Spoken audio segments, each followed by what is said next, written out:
¿Qué tal, amables amigos?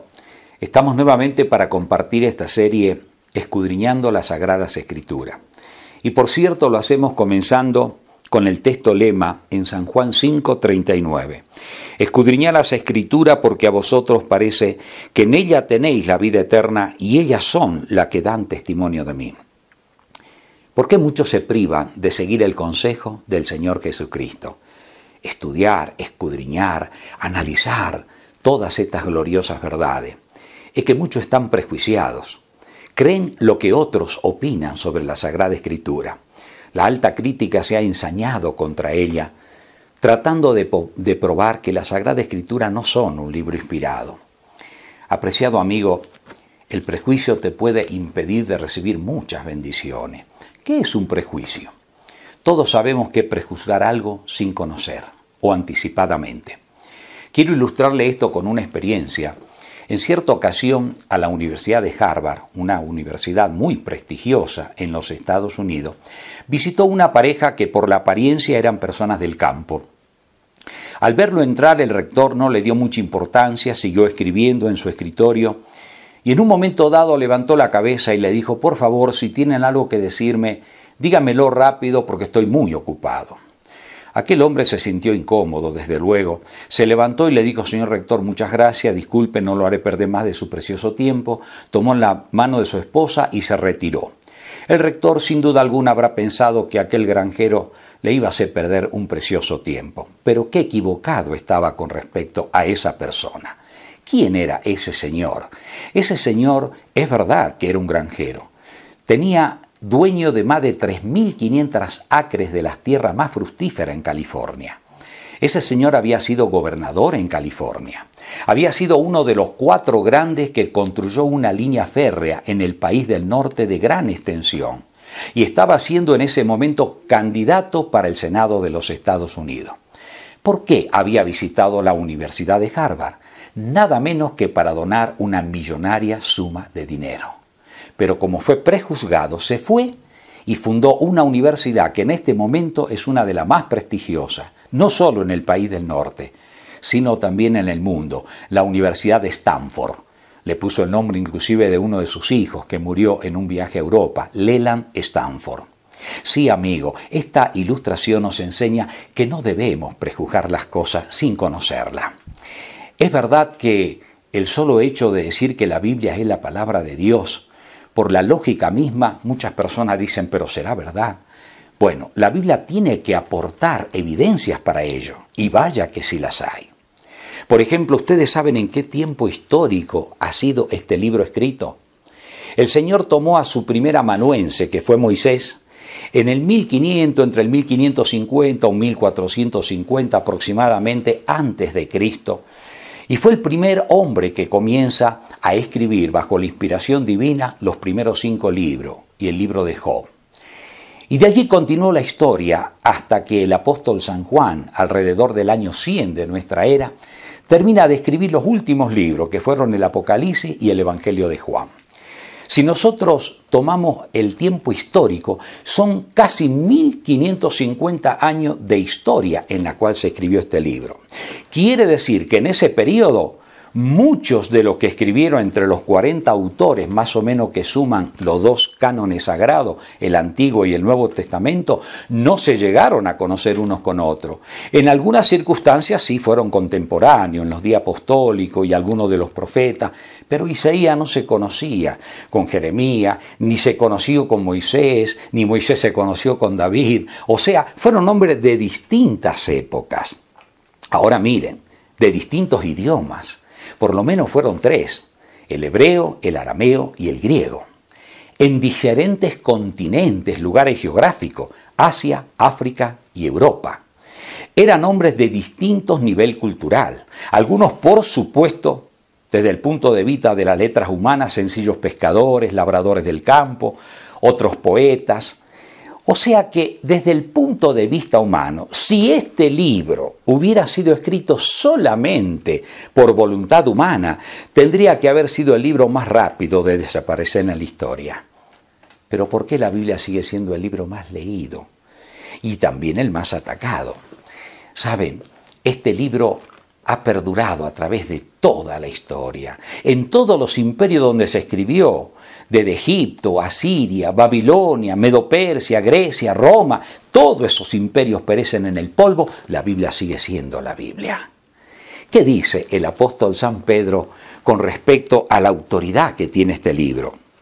En la segunda carta que escribe el apóstol, dice lo siguiente: entendiendo primero esto, el versículo 20 de la segunda carta del apóstol Pedro, el capítulo 1.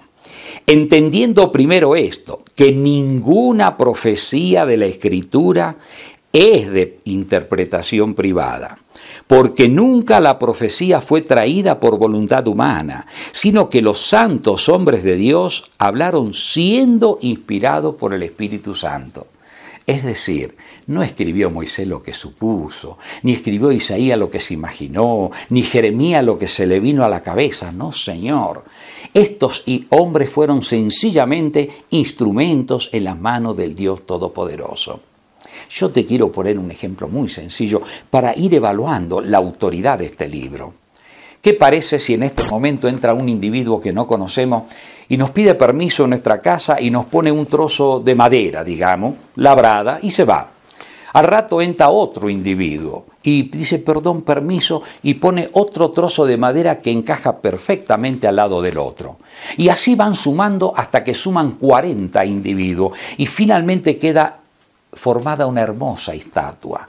¿Qué vamos a decir? ¿Que cada uno de ellos cortó esa madera de acuerdo a lo que se imaginó y fue una casualidad que todos se encontraron y formaron esa estatua? De ninguna manera. Vamos a pensar que todo fue trazado conforme a un plan. Alguien dirigió a cada uno de estos hombres para que corte tan exactamente ese pedazo o ese trozo de madera para que juntos todos formen una hermosa imagen. Sí, amigo, así es las Escrituras. Dios inspiró a Moisés una parte de una verdad, le inspiró a Isaías la otra, se lo inspiró al apóstol Pablo la otra. Es por eso que cuando tomamos la Sagrada Escritura en su plenitud, podemos comprender la preciosa voluntad de Dios. Cada tema, cada doctrina está perfectamente hilvanada en un patriarca, en un profeta, en los apóstoles y corroborado, por supuesto, por la persona del Señor Jesucristo. Amigo, cuando escudriñe las Escrituras, hazlo a la luz de la revelación que Dios te da a través de ella, orando, pidiendo la sabiduría para entenderla.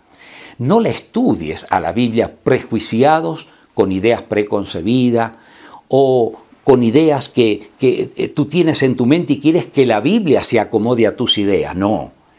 Mira, en los días que el Señor Jesucristo aparece en el escenario histórico, los sacerdotes hebreos habían sido hechos depositarios de este libro sagrado, para que a través de Israel, que fue puesto en el medio del mundo conocido en aquel entonces, irradie la palabra de Dios hacia todas las naciones. Pero ¿qué hizo Israel?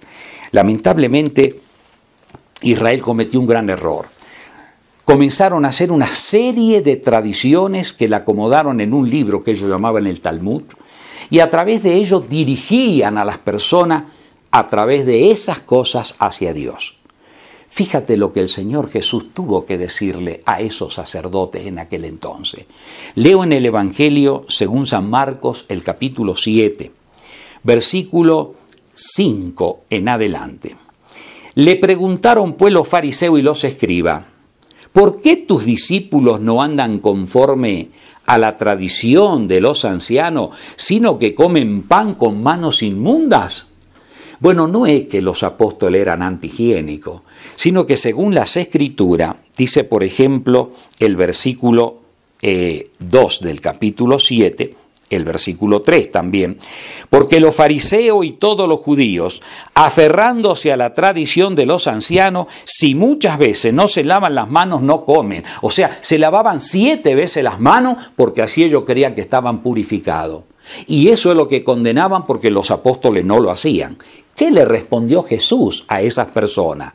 Verso 6 del mismo capítulo 7. Respondiendo él les dijo: hipócritas, bien profetizó de vosotros Isaías, como está escrito: este pueblo de labio me honra, mas su corazón está lejos de mí. Pues en vano me honran, enseñando como doctrina mandamientos de hombre, porque dejando el mandamiento de Dios os aferráis a la tradición de los hombres.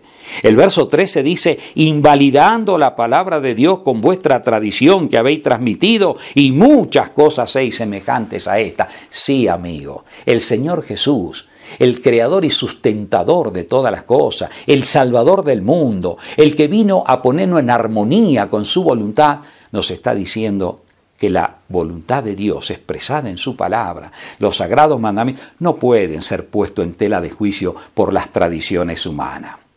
Alguien dirá, bueno, pero la Biblia es muy difícil de entenderla. ¿Será que solamente los eruditos, las personas que han estudiado, las personas que están versadas académicamente pueden interpretar? No. El apóstol Pedro fue bien claro, no es de interpretación privada. Ahora veamos lo que el apóstol Pablo, escribiéndole a su discípulo Timoteo, le recuerda. En la segunda epístola, en el capítulo 3, el verso 15 en adelante, dice así: y que desde la niñez has sabido las sagradas escrituras, las cuales te pueden hacer sabio para la salvación por la fe que es en Cristo Jesús. ¡Qué hermoso! Desde la niñez. Sí, amigo, Dios escribió su palabra de tal manera que hasta un niñito la pueda entender.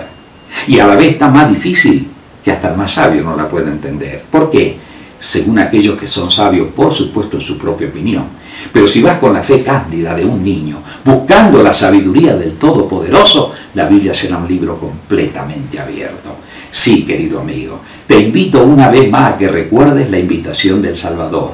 Escudriñad las Escrituras, porque en ellas tenéis la vida eterna y ellas son las que dan testimonio de mí. Que Dios te bendiga.